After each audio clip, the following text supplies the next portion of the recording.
Verið velkomin í Hljómahöll, þar sem fullkomin aðstaða fyrir árshátíðir, veislur, ráðstefnur og viðburði af öllum stærðum og gerðum. Við þjónustum þinn viðburð frá A til Ö. Nánari upplýsingar á hljómahöll.is.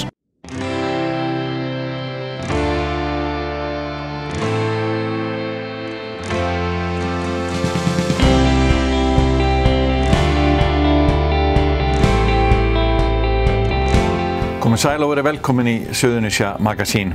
Við höldum áfram að kíkja í gullkistu sjónvarps-víkurfrétta og innslaugina þessu sinni eru sannkallaðir vorboðar. Rollur í sónar á Suðurnesjum og krían í Sandgerði koma okkur í góðan gír sem og lokalag frá hinum magnaða íþrótta- og tónlistamanni Má Gunnarsinni.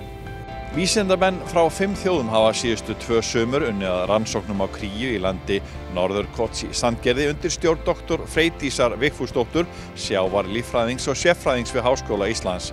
Krían er merkilegur fugl. Kríur fara lengst allra fugla í sínu árlega fari. Þær eru heimsmeistarinn í farflugi sem núna er í fyrsta skipti skoðað með nýjustu GPS-tækni af mikilli nákvæmni. Hilmar Bragi hitti vísindafólki í sumar þegar krían satt enn á eggjum. Þetta ótrúlega merkilegt verkefni og það er svo merkilegt að við erum hér í fyrsta skipti á Íslandi að setja út svokallað GPS-tæki á þessa merkilegu fugla og ekki bara það, heldur þetta í fyrsta skipti í heiminum þar sem við erum að skoða þetta far með tækjum sem gefa okkur þessa miklu nákvæmni. Þannig að áður höfum far þessara fugla og kríur fara lengst allra dýra í sínu árlega fari. Þannig að þetta er heimsmeistarinn í farflugi sem við erum núna í fyrsta skipti að skoða með þessari miklu nákvæmni. Það hefur verið skoðað áður með öðrum tækjum sem er kallað ljósritar, en það er alveg 200 km, 150 km nákvæmni á þeim, en þetta eru GPS-tæki sem að segja okkur akkurat hvar þar eru. Þannig að nú getum við svara spurningum hvert fara þar nákvæmlega, hvar eiga þar stoppistöðvar á þessari farleið alveg suður á Suðurskautslandið, stoppa þær í Vestur Afríku, stoppa þær í Brasilíu, hvað er að lengi á Antartíkuskáunum og svo fram til götunum. Og síðan, þetta er svona 3-þætt verkefni, þetta er einn þátturinn. Hinn þátturinn að skoða sem er mjög mikilvægt fyrir okkur hér á Íslandi er hvar fara þær í æti. Og það er það sem er svo merkilegt við þau tæki sem við erum að nota í dag, að þau gefa okkur gögnin í svokallaðan beini. Þannig við erum með tæki sem við setjum á kríurnar og bara núna í morgun fengum við fyrstu niðurstöðurnar. Þannig að við veitum hvar þar voru í æti í gær og í morgun og þær fóru bara hérna einhverja upp í 20 km að Faxaflóa, voru þar greinilega í æti og komum svo tilbaka og skiptu við makann sinn á hreiðruna því það eru ennþá unga út eggjónum. Og þetta er bara í fyrsta skipti sem við fáum þessar upplýsingar nokkuð tímar fyrir Ísland. Og þessi tæki með þessum beini, það er í fyrsta skipti sem þetta er notað nokkuð tíman til að skoða far þessara fugla. Við erum að fá mun nákvæmari mynd af þessu ferðalagi. Miklu nákvæmari mynd, þetta er í fyrsta skipti fyrir vísindaheiminn og þetta skulle verið gert hér í Norðurkoti og náttúrulega bara dásamlegt. Svo er 3. þátturinn í verkefninu og það er að skoða þetta sambýli milli æðafugla og æðabænda og kríunar.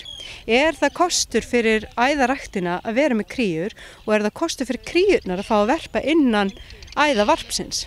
Og fyrstu upplýsingar sem við erum að fá út þeirri rannsókn, og það er meistarineminn hún Elísa sem er að skoða það, að það sýnir sig að það er betri álega, fleiri egg í hreiðri og álegan fór fyrra stað inn í æðavarpinu heldur en hérna utan æðavarpsins.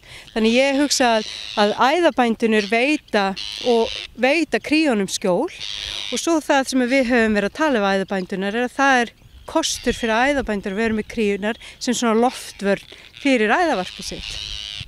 Er krían það skynsama fugla, hún veit það hvar hún fær vendina eins og hérna í æðavarpinu? Já, ég er alveg sannfærð það. Svo er náttúrulega Hanna Sigga og Palli náttúrulega bara svo dásamleg, sko, þannig að hver vill ekki vera hjá þeim? En hvað ætlið þið síðan að gera með þessa niðurstöður og hversu umfangsmikið þetta verkefni? Ég segi að þú ert með fullt af fólki hérna með þér. Já, við erum með minnsta kosti 5 þjóðlönd komin hérna saman og þetta byrjaði þegar ég var sjálf í starfi við Exeter Háskóla í Breitlandi og kynnti samstarfskonu minni Lucy sem kynnti mig fyrir samstarfskonu sinni Söru og Sara er semst við háskólan í Washington í Bandaríkjunum í Seattle.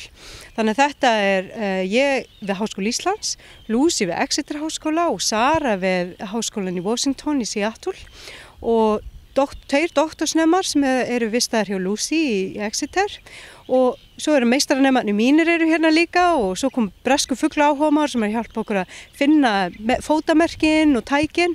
Þannig að það hérna, við erum minnst 8 hér að vinna bara þessu. Þannig að þetta umfangið og þetta við byrjuðum í fyrra og saman skrifum við og Lucy leiti styrkumsókn frá National Geographic sem að gaf okkur styrk til að kaupa svolítið af þessum tækjum. Ég fekk síðan styrk frá háskólanum til að kaupa fleiri tæki sem við erum að setja út núna í ár og Sara sömuleiðis frá sínum háskóla.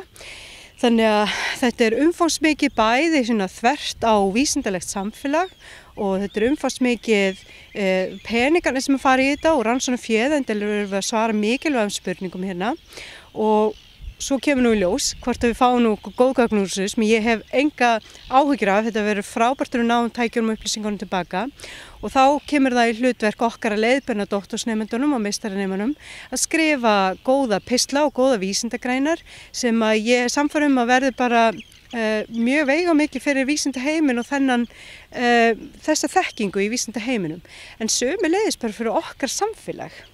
Þannig að krían er svo vissulega okkar tákn sumarsins og hún líka er svo mikilvæg fyrir okkur og eins og aðri sjófuglar segja okkur hvað að gerast í hafinu sem ávitar á heilbrigði hafsins og hingað til hefur það verið að segja okkur það hefur verið mikla breytingar hafa átt sér stað í umhverfi sjávarins í kringum Íslands sérstaklega hér á Suðurlandi þar sem sandsíli hefur hrunið og sjófuglum hefur gengið illa. Kríurnar gefa okkur þessar upplýsingar mjög hratt og þar muni gefa okkur það ennþá hraðar og ennþá betur með þessum tækjum. Hvert þar fara í æti, hvað það lengi í ætisrannsókninni, í ætisleitinni, hvað að koma með tilbaka og það sjáum við þegar að koma að hreiðrinu aftur tilbaka. Þannig að þessar upplýsingar saman eru bæði mikilvæg fyrir vísindasamfélagið og eins fyrir okkar íslenska samfélag og okkar þekkingu fyrir samfélagið og gefa okkur upplýsingar þar sem við getum betur tekið ákvarðanir hvernig við ætlum að stjórna umhverfismálum málefni hafsins. Við sem höfum alist upp við kríuvarpið, við sjáum svæðin hennar hafa breyst mjög mikið á bara mjög fáum árum. Já, alveg rétt. Og það kemur einmitt að þessu sem ég var að segja áðan með þessa krísu sem hefur verið hjá flestum sjófuglum, sérstaklega hér á Suður- og Vesturlandi þar sem að sílið hefur verið á skórnarskammti og sumir tala meira hrun. Og ég hef oft talað að kríur séu í kreppu og á þessum sama tíma og kreppan skall hér á Íslands samfélag og þá kom kreppan yfir þessa sjófugla líka og það virðist ekki að hafa rétt úr kútnum. Það hafa komið upp svæðisbundið, verið svona góð ætisvæði. Það var fyrir 2 árum síðan við Faxaflóa, einhver svæði fyrir norðan en svona heilt á litið hefur þetta verið afskaplega lélegt hjá flestum sjófuglum og það eitthvað sem að gefur rannsóknir sem þessum svo mikið vægi að við séum ennþá fylgjast með ástanduna því að þessar rannsóknir á við með þessar tegundir, fleiri sjófuglategundir en svona með þessi tæki og fylgjast svona grannt með, það gefur okkur upplýsingarnar miklu hraðar heldur en að velja mörgum árum í að bara fylgjast með viðkomu og stærðum fuglana, sjófuglastofnana, heldur líka að skoða hvað þeir eru að gera og hvert þeir fara í æti. Þannig þess sem þú ert að lýsa rímar nákvæmlega við það sem við höfum verið að mæla. Og þetta eitthvað sem alveg þess virði að halda áfram að fylgjast með. En hvað kemur þessi búnaður til með að leyfa ykkur að fylgjast lengi með kríunni? Hvað geta GPS-sendarnir lifa lengi? Já, þessi GPS-tæki þau rita gögnin, þannig að við þurfum annarkvort að fá sendinguna tilbaka í þennan beini eða ná tækinu tilbaka til þess að lesa af tækinu og með því að hafa það þannig í staðan fyrir að hafa það sem sendi upp í gervitungl að þá náum við að safna miklu meiri gögnum heldur við værum með gervitungli að senda tæki.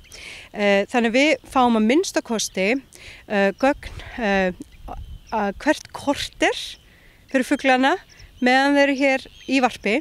1. september breytir tæki, við forritum tæki þannig, þá breytir það dagskrá og tekur mælingu 4 sinnum á hverjum sólarhring. Þannig við vitum hvar fuglinn á hverjum sólarhring og hver hreyfingin Nú þetta gefur okkur ofsalega nákvæmlega upplýsingar hvar þær eru og þetta mun vera þá í gangi allan ársins hring, þangað til að koma aftur hingað til Hönnuvík og Palla að næsta vor og þá náum við tækjanum aftur eða hlöðum þau niður í beinin og þannig þá fáum við heilt ár að þessum upplýsingum. Og svo getum við tekið tækin aftur af og getum endurhlaðið þau, endurforritað þau og getum sett þau aftur út. Þannig ef að endurheimtan gengur vel, sem hún hefur gengið hingað til, þá getum við bara haldið áfram svo lengi sem við höfum rannsóknarpenning og nennu og getu til þess að standa í þessu. Hvað vitið þið krían í dag? Er hún mjög trú sínum varpsvæðum? Er hún að koma á hreiðrið sitt jafnvel ár eftir ár? Það er alveg ótrúlegt hvað þær eru nákvæmar. Við erum búin að finna 19 fugla sem við merktum af þeim sem við merktum í fyrra og á hreiðrum. Og það hefur varla skeikað metir. Það er ótrúlegt og sumar nákvæmlega í sömu skálinu það voru í fyrra. Við vorum að sér merkt hreiður í fyrra, GPS-merkingu á því og allt, en við vitum nákvæmlega hvar hreiður var. Og það er alveg ótrúlegt hvað var nálægt. Það er aðeins einn fugl sem ákvað að færa sig og hann færi sig alveg 2 metra. Ástandið hjá kríunni var mun skárra í ár en undanfarin ár. Henni virðist hafa tekist að koma ungviðinu á legg í sumar en Dr. Freydís segir það þó engin merki að kreppunni hjá sjófuglunum sé lokið. Krían núna nær öll lögð upp í langferðina til Suðurskautslandsins en síðustu kríurnar eru þessa dagana að búa sig til brottfarar frá varpstöðvum við Norðurkott.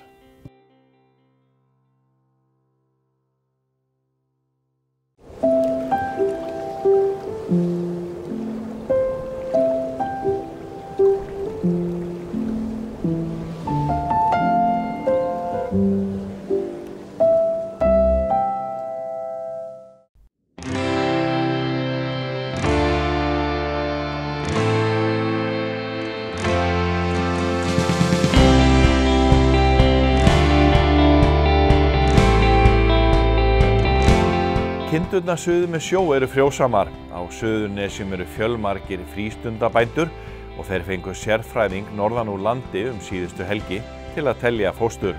Við fórum í fjárhús í Sandgerði og Keflavík og kíktum í sónarinn. Þess aðeins hérna. Hérna er 1. Hérna er 1. Hérna er 1. Það eru semst 2 hérna. Svo sný ég nefnum og þá er 3. Ég held ég finn ekki, Jón vill ekki 4, þannig að við hættum í 3. Já, við vorum að telja fóstur í kindunum, hvaða mörg lömb væru í rollunum og ég reyna að koma hérna á hverju vetri til að gefa þeim það upp. Spenningur er mikil, alltaf. Eru þið svona forvitin að þið þurfa að vita hvað í vændum? Já, og það er náttúrulega líka vandamál að menn missa svefn yfir þessu síðustu vikurnar því að það er farið að hringja í mig og svona hálfum mánuði áður en hann kemur og spyr Gunnar ekki að fara að koma, við erum svo spennt að ég er hætt að sofa sko. Þannig að þetta er sálrænt líka sko. Þið eru allir frístundabændur hérna suður með sjó.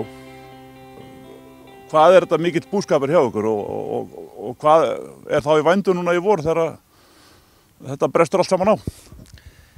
Já, við erum allir frístundabændur og við svona, þetta er meira til gamans gert en það er gott að vita að hvort að séu margar 3-lemdar eða 4-lemdar. Þetta er að verða vandamál með frjósemi en þetta er nú mest til gamans gert og því að þetta er hluti af lífinu í sauðfjárræktinni. Hvað ertu búin að sjá í dag? Er mikið af lömbum á leiðinni? Já, þetta er bara, já, það er mikið af lömbum og hérna en kannski færri heldur en voru í fyrra og hitti fyrra. En það sem að ég sé núna sem er alltaf merkilegt það eru að byrja fóstur sem drepast mjög snemma. Þeir verða ekkert var við það fyrir þó það beri í vor sko. En það hef ég ekki séð áður. Er það eitthvað í náttúrunni sem veldur því? Það er spurning, það er nú mikið að gerast hérna undir ykkur. Þannig að það geti alveg verið. En þegar ég hef ekki séð þetta áður svona mikið, þetta eru orðnar, við erum búin að fara á 5 staði og þetta eru orðnar einhverja 12 kindur. Sko. En þetta, ég sé þetta alltaf á hverju ári eitthvað, sko. Þetta er ekkert alltaf óeðlilegt, sko. Þetta er vansköpuð fóstur er bara gott að þau drepi strax, sko. Þetta er svona óeðlilegt, sko. Þessi er bara með eitt. Sennilega hefur þú farið á stað með hana. Ég heyrði ykkur ræða hérna áðan að það væri, frjóseminu er orðið meiri í rollunum í dag heldur en kannski bara fyrir ekki svo lengur síðan. Já, hún er orðið mikið, ég fer nú víða land og ég er að telja, fer nú bara ganni mínu hérna söður á Reykjanes og aðeins á Suðurlandi og síðan er ég að telja alveg frá Skagafirði og austur og Hérað og Borgarfjörð eystra. Og bændur eru náttúrulega að reyna að fá sem mest út úr sinni hverri rollu og þá er besta leiðin er að auka frjósemina og fá bara fleiri lömb og þetta er orðið miklu meira heldur en var hér fyrir nokkrum árum. Miklu meira. Þannig að menn eru fannar að leita uppi hrúta sem er að gefa þessu gott kyn? Já, við Norðurþingingar erum að senda þetta allt í hrúta hér sur á Reykjanes. Og nei, það er, jú, þetta er bara mjög sniðugt og Jón lenti nú í því í fyrra, það var mjög mikið að heimalingu, það kom mikið að lömbum og það gekk bara vel, nú erum við farin að læra á þetta og við lærum alltaf. Hvernig er þetta, Jón? Fer allir dagurinn í þetta, bara að stumra yfir rollunum og svo eins og þú ert bara með lambahjörðina heima hjá þér yfir sumarið? Já, ég segi það nú ekki, en já, maður gefur sér bara góðan tíma, nú er ég svona mestuleyti hættur að vinna og þetta er svona mitt hobby og ég tek bara svona 1-2 tíma í þetta alla daga vetrarins og nú þarf ég ekkert að flýta mér því að þetta er miklu styttra heldur en gólfið, sko, þannig að þetta er engin kvöð þannig lagað. Nefnum bara drífum mann á lappir. Það þarf að gefa alla daga? Það þarf að gefa alla daga og brynna og sópa og ég geði brauð, mikið brauð og það tekur hálftíma að brytja brauðið, ég brytja það smátt.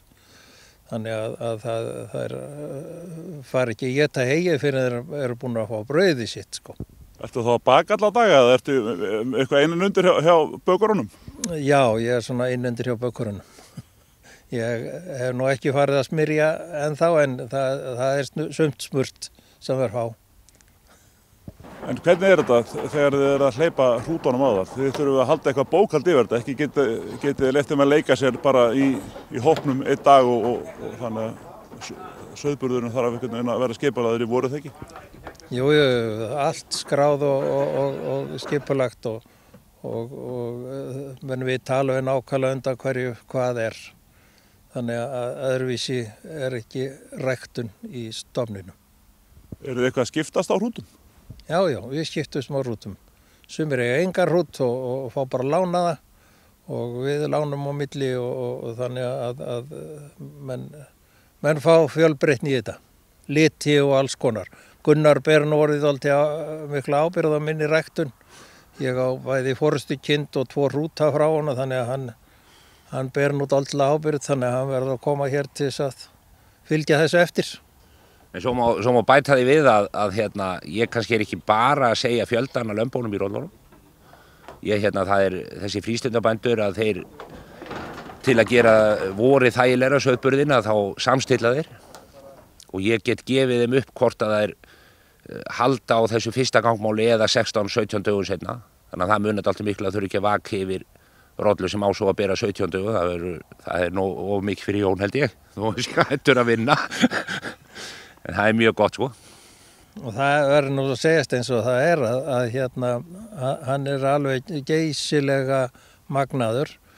Ég held að það sé hægt að segja að undanfarið séu kannski 2-3 tilfelli á síðustu 10 árin sem hefur ekki verið rétt talið og þessar kindur sem hann segir að sé dautt í, að það er bara dautt og þannig að þetta mikill kostur að fá þetta alveg reynd út.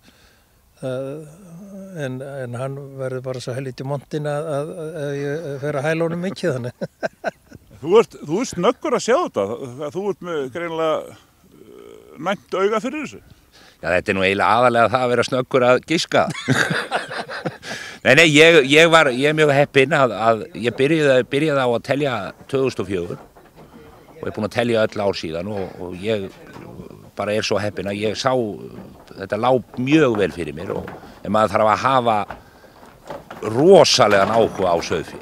Þannig að þess að ég er frá byrjun febrúar og út mars hvern einasta dag undir rollu. Og ég er að fara á einhverja 300-400 bæi á landinu og ég bara er allan daginn í Fjárhúsunum. Reyndar er mér skellt í sturtu strax og ég kem heim. Það er svo mikið fjárhúsalykt af mér. En þetta er gaman, maður hittir mjög marga og þekkir orðið alveg gríðarlegan hópa fólki og þetta er svona kannski að meðaltali 5 menn á bæ og þá getur nú bara reiknað út hvað þetta er mikill fjölda fólki sem maður hittir. Sérðu eitthvað mun á fé milli landsluta? Já, það er aðeins munum, þetta eru 2 eða kannski 3 stofnar, þetta er forystuféð, það er náttúrulega allt öðruvísi og síðan er kollótt og hintistofnarnir sem eru náttúrulega ólíkir hver á sinn hátt þó að menn sé að blanda þetta en svo er á sömum stöðum mikil rækt í kjöti og þetta er svona, þetta er munur á milli landsluta og milli bæja og það er bara gaman að sjá það og maður sé náttúrulega líka bara hvernig umgjörðin er í kringum búfénaðinn eins og við nú oft verið að tala núna í dag. En ég held að við Íslendingar megum vera stoltir að í langflestum tilfellum hvað við bara hugsum vel skepnur okkar. Það er bara mjög jákvætt. Leið og við þökkum fyrir áhorfið viljum við vekja athygli á öflugri stafrænni útgáfu Víkurfrétta. Páskablað á 74 blaðsíðum ætti að gleðja lesendur með viðtölum og fjölbreyttu efni. Yfir 60 Suðurnesjamenn segja okkur frá lífinu á tímum COVID-19 og öðru skemmtilegu. Blaðið er aðgengilegt á vefsíðu okkar www.vaff.is og mjög auðvelt að nálgast það í öllum tölvum og snjalltækjum. Við hvetjum Suðurnesjamenn að senda okkur myndskeið af því sem þeir eru að gera og sjá má leiðbeiningar það á baksíðu blaðsins.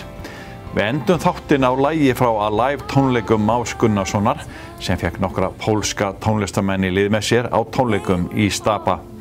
Tónleikarnir verða sýndir hér á Hringbraut að kvöldi annars í páskum. Njótið vel og gleðilega páska.